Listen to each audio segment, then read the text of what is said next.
Hey everyone, if you've recently bought a 90 series of card from AMD, then you might have seen it supports FSR4. There's lots of YouTube videos showing this so much better than FSR3, which is brilliant because FSR3 was fairly rubbish in some games. But how do you actually enable FSR4? There's two ways of doing it. So the first thing you need to do is check that a game does support FSR4. So you've got to go onto the AMD website, and I'll link to it in the description, and the game must be listed here. I mean, there are unofficial ways you can enable FSR4, but for the official methods, it should be listed here.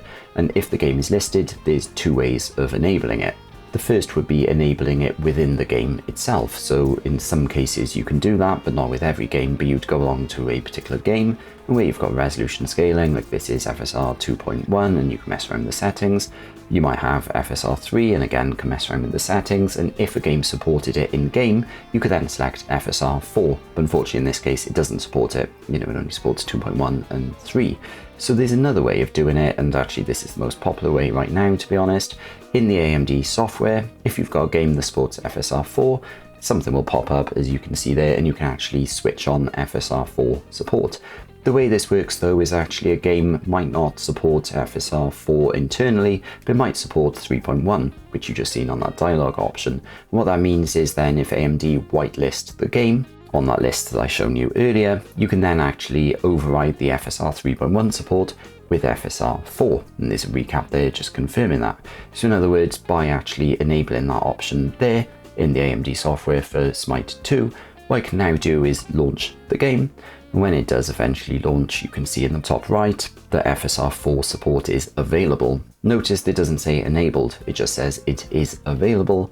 And that's because actually you need to go into the gaming options and enable FSR3 to get FSR4 support, because remember you've overridden it. So in this case FSR was off, so I wouldn't have had FSR4 support, but actually by enabling it there, even though it says FSR3, if I actually look at the overlay now, you can see there that FSR4 is enabled, which might seem confusing, but essentially this game supported FSR3, but by going into the AMD software and overriding the things in the software, and then launching the game, I then had FSR4 support, which means, better quality upscaling, better image quality, and better performance compared to FSR3, which is great.